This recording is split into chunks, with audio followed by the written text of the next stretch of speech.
বুখারী শরীফের হাদিস, আল্লাহর নবী সাল্লাল্লাহু আলাইহি সাল্লাম একজন সাহাবীকে বিভিন্ন সাহাবার সরদার বানালেন। ওই সাহাবী যখন আসলেন, নবী বলছেন কুমু ইলা সাইয়্যিদিকুম, তোমরা তোমাদের সরদারের জন্য দাঁড়িয়ে যাও। বলেন সুবহানাল্লাহ। তোমরা তোমাদের সরদারের জন্য দাঁড়িয়ে যাও। সমস্ত সাহাবা তার সম্মানে দাঁড়িয়ে গেলেন।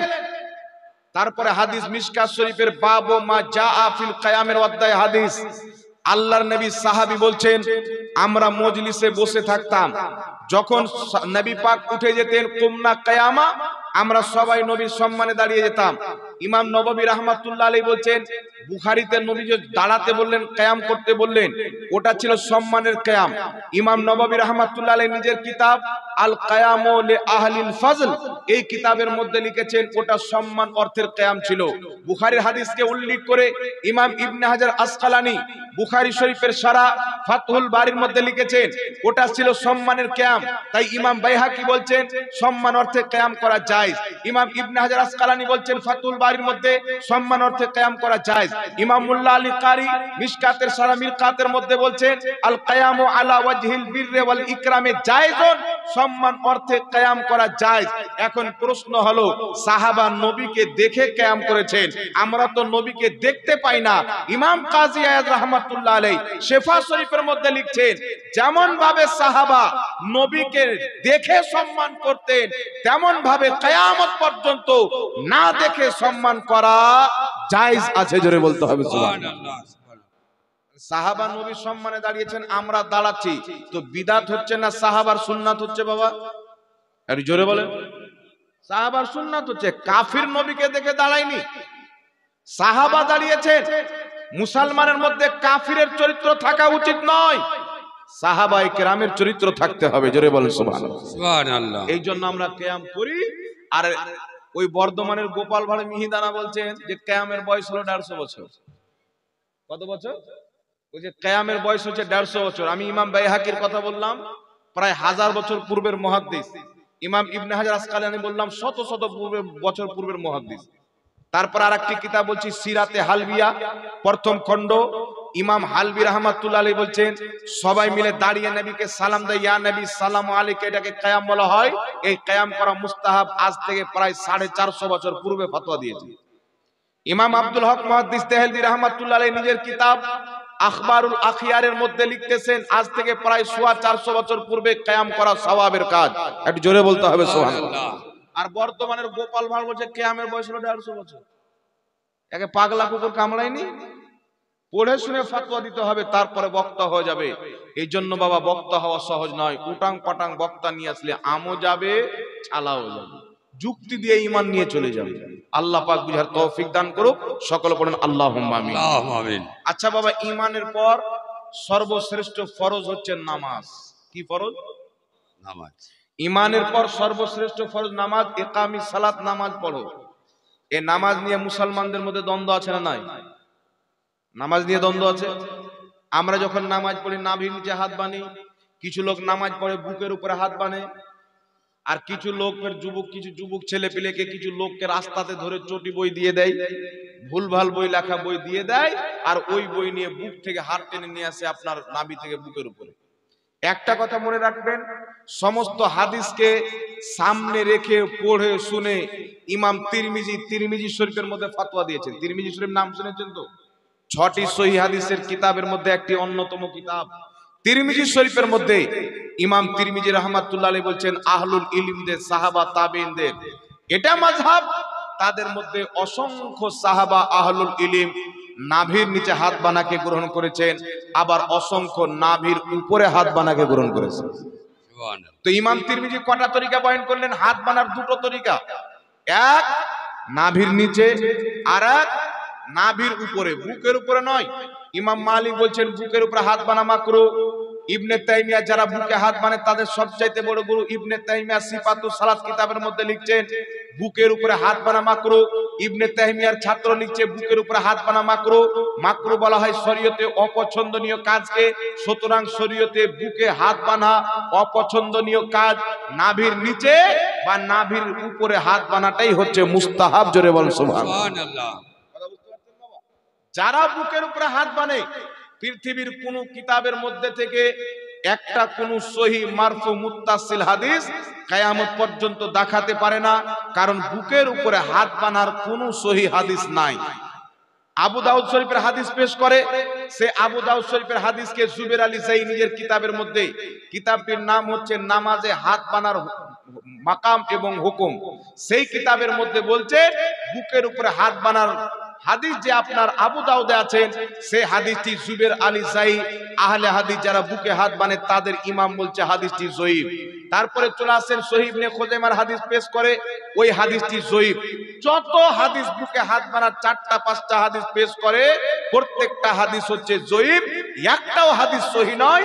কেউ যদি একটা সহি মারফু মুত্তাসিল হাদিস বুকের উপরে হাত বানার দেখাইতে পারে, আমার পক্ষ থেকে আজ থেকে 2 বছর থেকে নিয়ে আজ পর্যন্ত আমার বেঁচে থাকা পর্যন্ত তাকে 10 লক্ষ টাকা পুরস্কার দেওয়া হবে, যারা বুকের উপরে হাত বানার একটা সহি মারফু মুত্তাসিল হাদিস দেখাইতে পারবে। বলেন সুবহানাল্লাহ।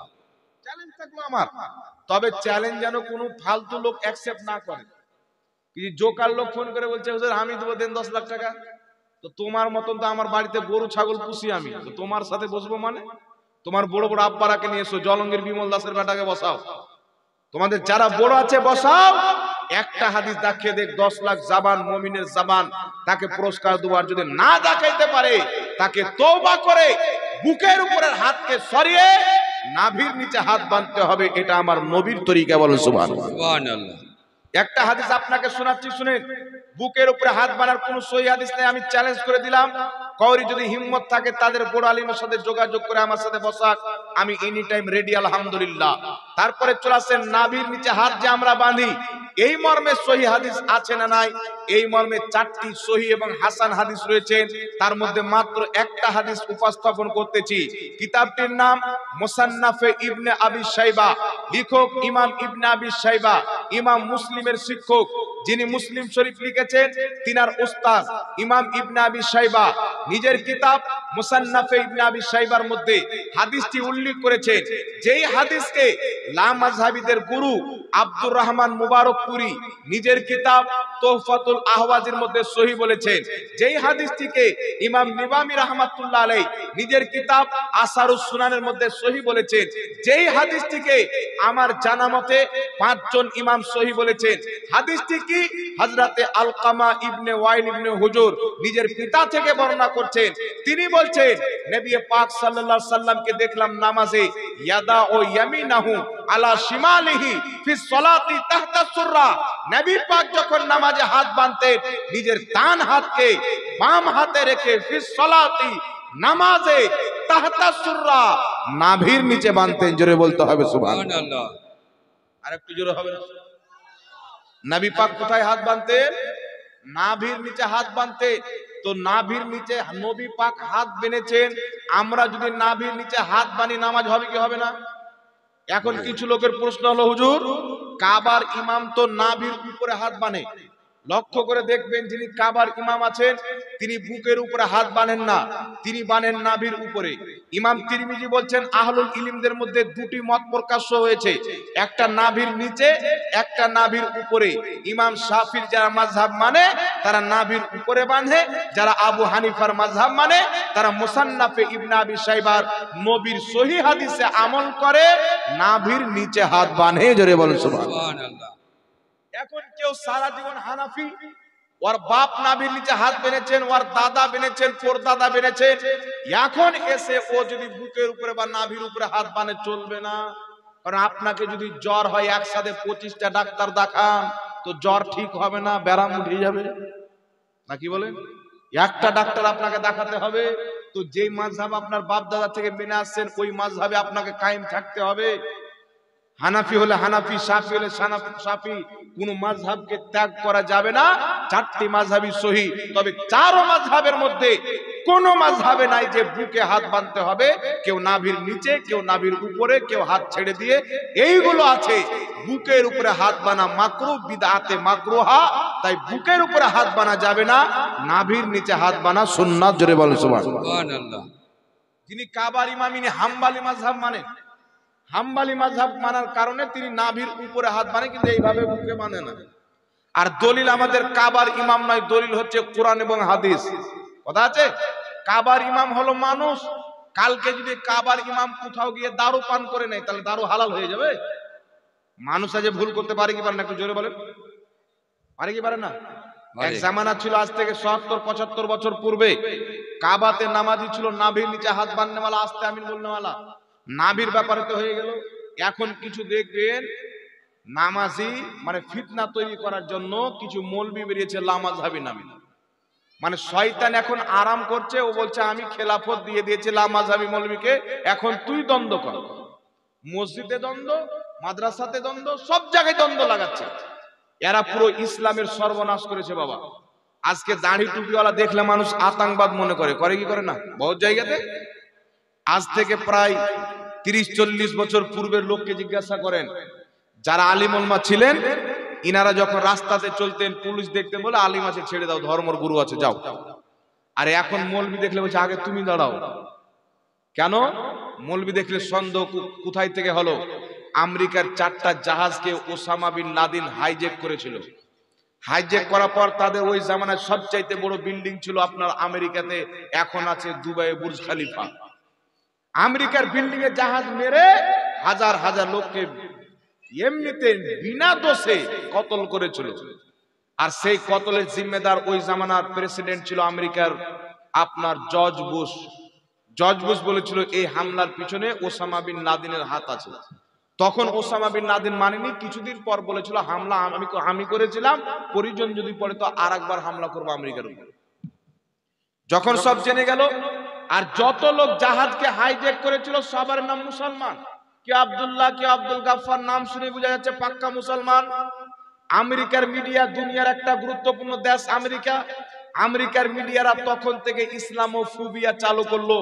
তারা বলল আমরা ইসলামকে শান্তি মাযহাব মনে করতাম, কিন্তু আজ থেকে আমরা বুঝলাম ইসলাম হচ্ছে দাড়ি টুপিওয়ালা আতঙ্কবাদদের মাযহাব।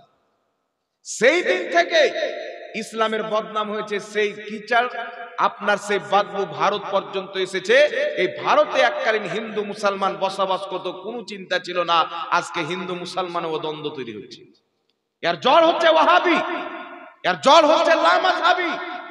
আমার কাছে ভিডিও আছে, বাংলাদেশের যত জঙ্গি ধরা পড়ছে সব লামাযহাবী, দাড়ি টুপিওয়ালা মৌলবী, সব মিথ্যা বলছে না। আমার মোবাইলে ভিডিও আছে, কেউ চাইলে আসেন, আপনাকে আমি দেখিয়ে দেবো। এরা মসজিদে মানুষকে শিখাচ্ছে জোরে আমিন বলতে হবে। একটা কথা মনে রাখবেন, ফরজ মনে করে জোরে আমিন না বললে নামাজ হবে না। এইরকম ধারণা নিয়ে জোরে আমিন বলে মসজিদে ফিতনা সৃষ্টি করে, এইরকম জোরে আমিন বলা শরীয়তে হারাম। কি হারাম? আল ফিতনা তো আসাদ্দ মিনাল কাতাল, ফিতনা হত্যা করার চাইতে মহাপাপ। আস্তে আমিন বলে নামাজ হবে না? মানুষ মনে করছে আস্তে আমিন বলার আমিন নাই। আমার নবী আস্তে আমিন বলেছেন, সাহাবা আস্তে আমিন বলেছেন, তাবেঈ আস্তে আমিন বলেছেন। আমি যদি সহিহ হাদিস না দিতে পারি